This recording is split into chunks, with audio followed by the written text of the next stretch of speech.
only going to get deeper next year with the third season of the show.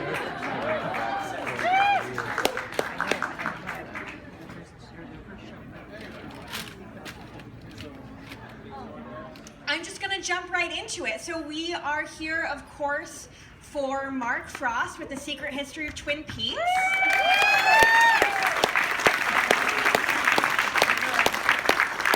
So Mark Frost is a prolific author, screenwriter, producer, and director. Just the briefest possible greatest hits of his resume include a young adult sci-fi trilogy called The Paladin Prophecy, a widely acclaimed history of golf called The Greatest Game Ever Played. He's written for shows like Hill Street Blues and The $6 Million Man, and he has collaborated with David Lynch on the sitcom On the Air, and of course, the iconic cult classic nightmare fuel drama Twin Peaks.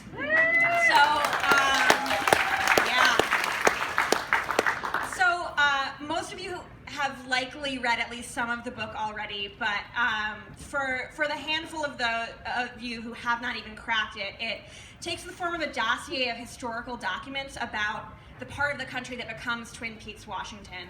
And it's annotated by a mysterious person called the archivist, and then annotated again by an FBI special agent. So it's mysteries within mysteries, and we as readers are kind of right in the role of the FBI agent trying to decode the fragments. It also puts flesh on the bones of the characters and events we have known and obsessed over from the original series. And it is just such a treat to chew on these expanded mysteries as we count down the days to the premiere of the new season.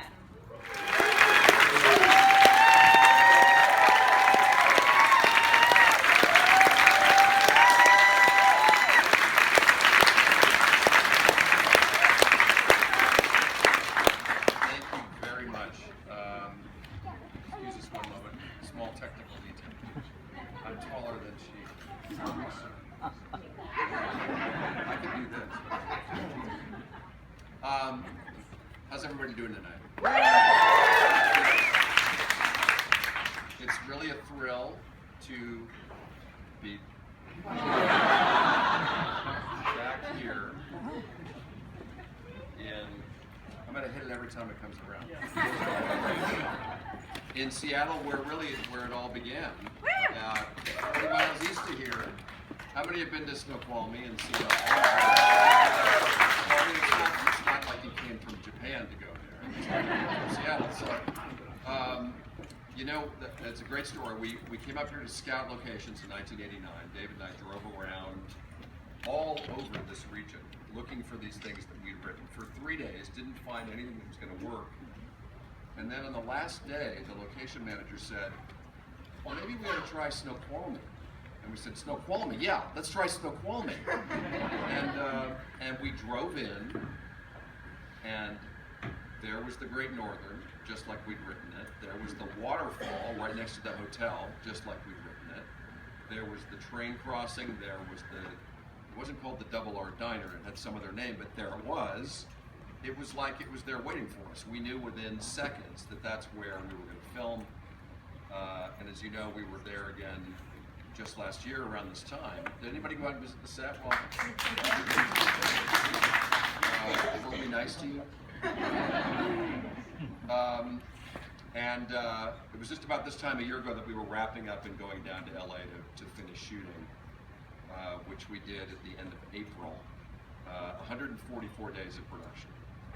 So you know you've got something coming at you fairly quickly that is worth 144 days of production. I hope you're going to really dig it on Showtime this year. But I'm here to talk about this. This is your first course for the smorgasbord that is to come. I always like to quote, because I love books, I love bookstores. My favorite human being, Groucho Marx, has a great saying. Outside of a dog, a book is man's best friend. Inside of a dog, it's too dark to read. That's Groucho.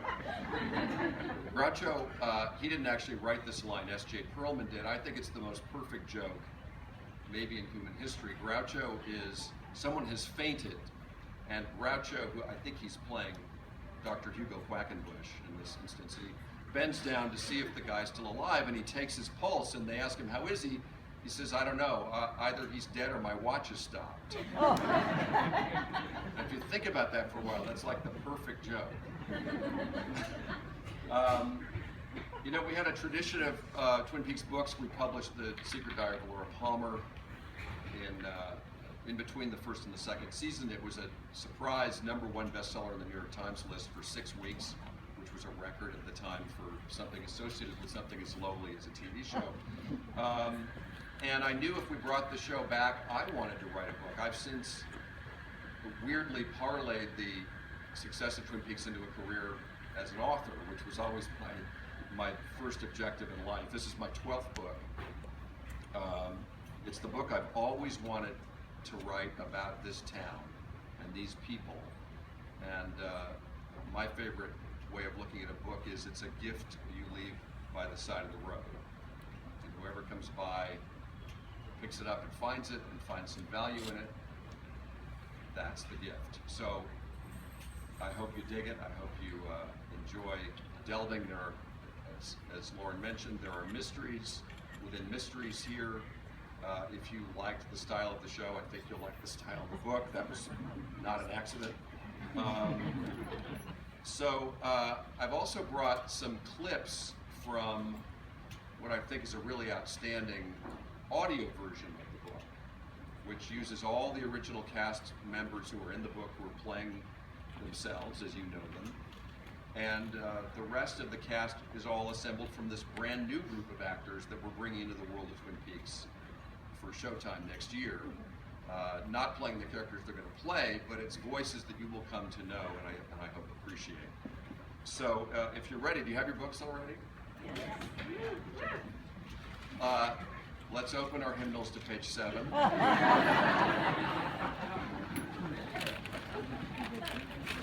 And let us play. As Lauren explained, the book is a dossier put together by a mysterious character that you will meet only as the archivist. And this is the archivist's opening statement to you.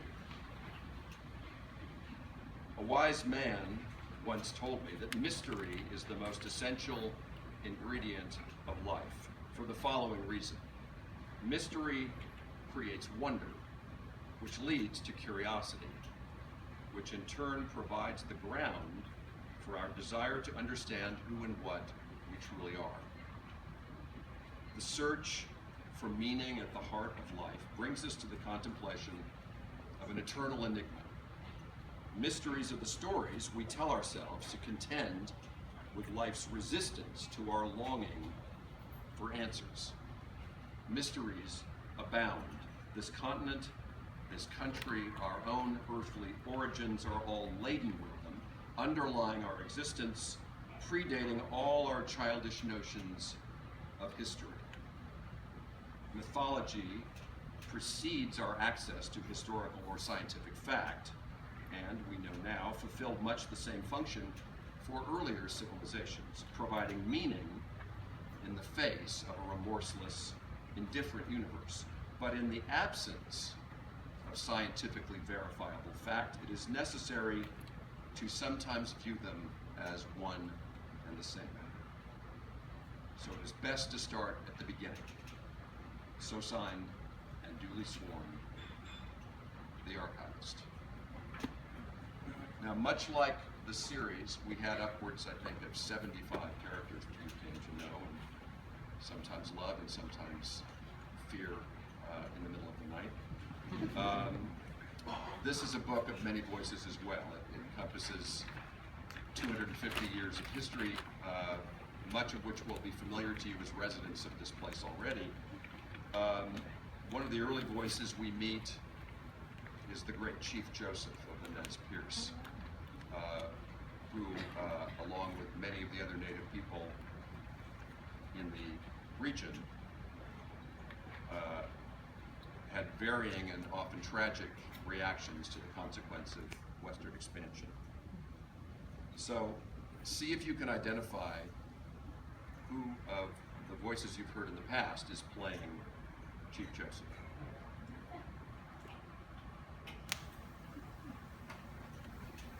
tried to save you from suffering and sorrow. We are few and they are many. You can see all that we have at a glance. They have goods and ammunition in abundance. We must suffer great hardship and loss. I will go now to the place known to our ancestors, seldom visited, the place of smoke by the great falls and the twin mountains, to seek aid of the great spirit chief in this time of need. Raise your hand if you do that once.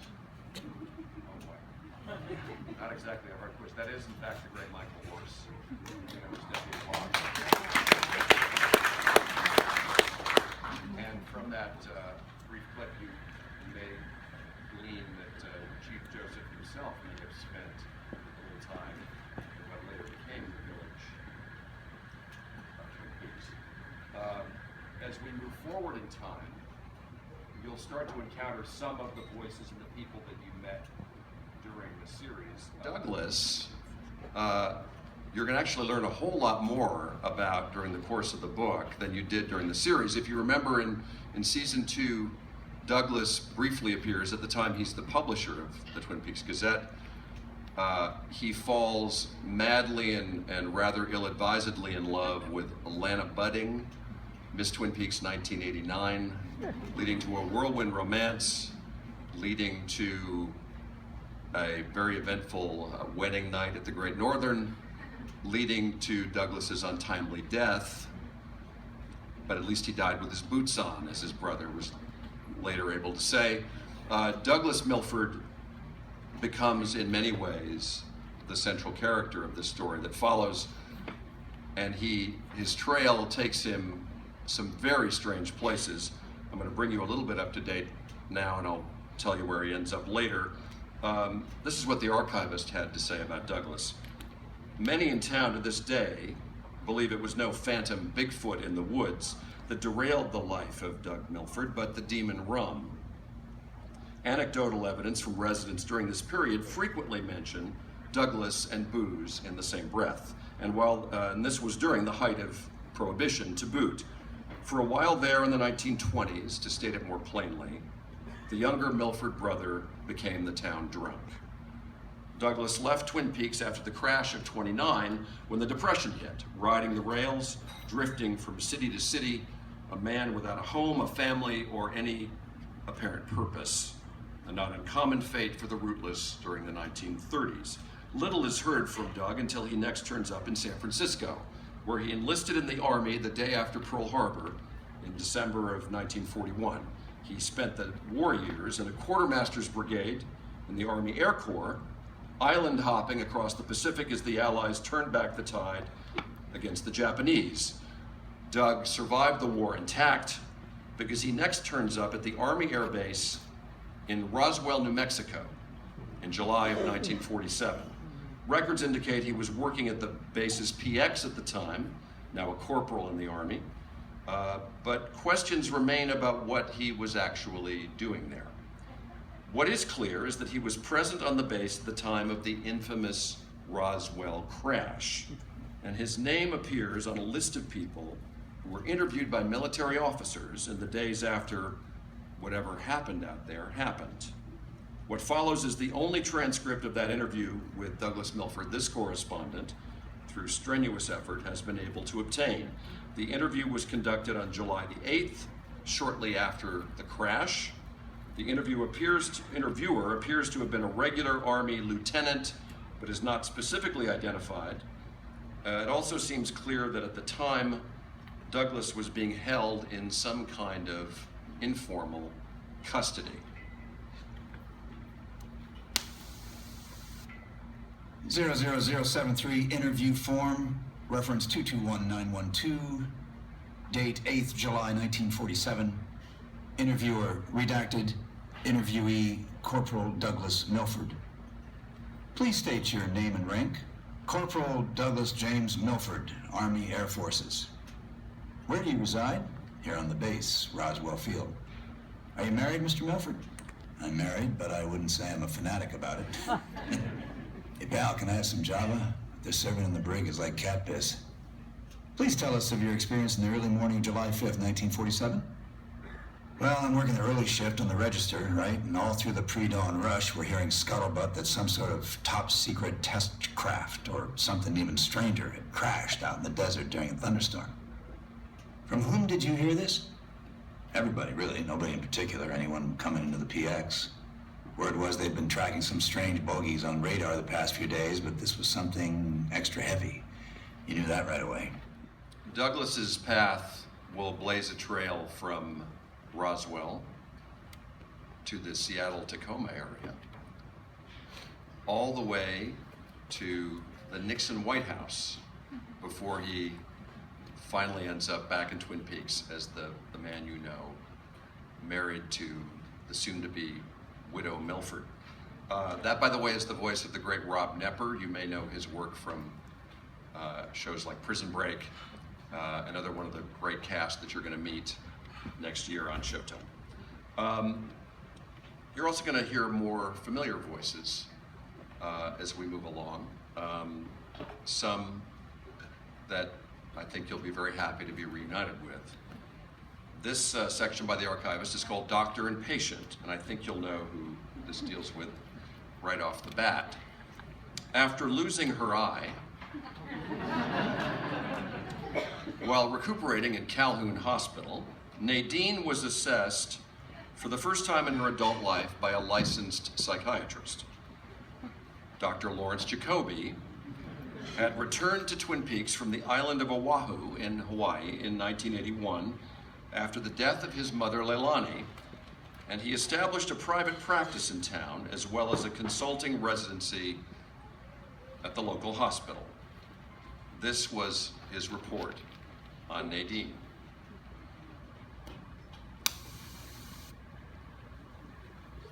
Dr. Lawrence Jacoby, 11/29/87, 4:30 p.m. Nadine Gertz Hurley, married.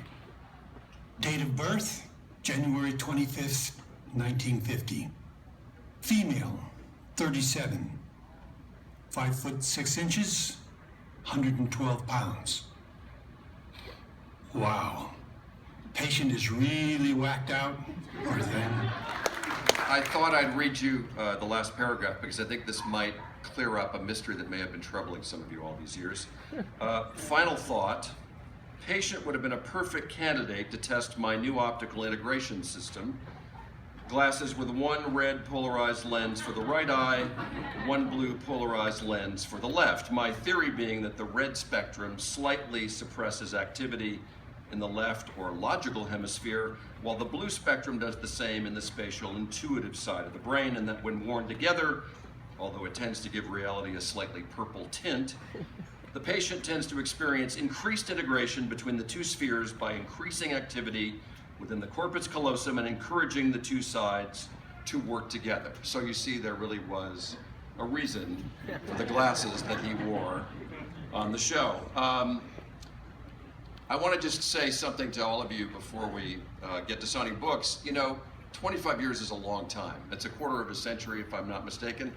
And I don't know of another example of a show that has gone dark for this long a period of time and then come back. And I think there's really only one reason for it. It's because of you guys. You are the guys who kept the flame alive all these years. You found the show. I don't know how you did it. It was on VHS, it was on DVDs, it's been on streaming, but you started it going again. And you've come back, and there was a hunger there, and this is our response, and hopefully our gift to you for all those years of hanging in there. So give yourselves a hand. Thank you very much.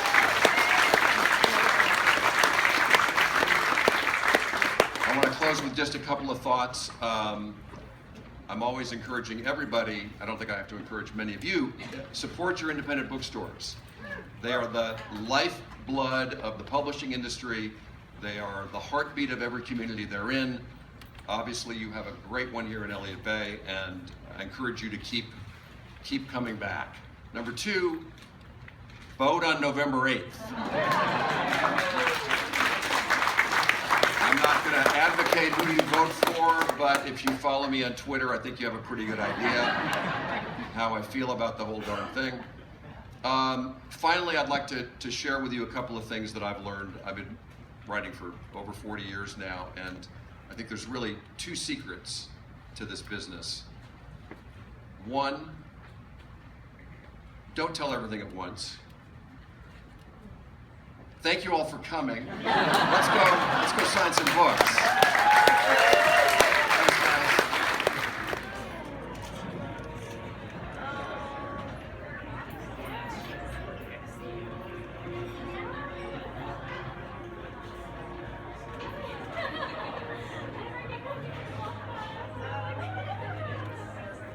Good, how are you? Nice to see you. How are you? Thanks for coming. Oh, happy birthday. So let's see, the date is, so you're from a Scorpion. Yes. Oh, I got to. did you really? Yeah. The character brings over the very UC type, so it's like, I don't think I get it, but it's pretty cool. Just over Oh, that's cool. so. Thank you. Thank you very much. Take care. Thanks. Hi. How are you? Happy to be back. Stop on your tour? For about 5 days, and then I hit the road again. I go to Austin, then back to New York City, and then I'm going to the UK for 10 days. Wow, fantastic. Thanks for making the book and everything you've done. Thank you. Been a big fan forever. I'm really glad you're here. Love the work you do. Great.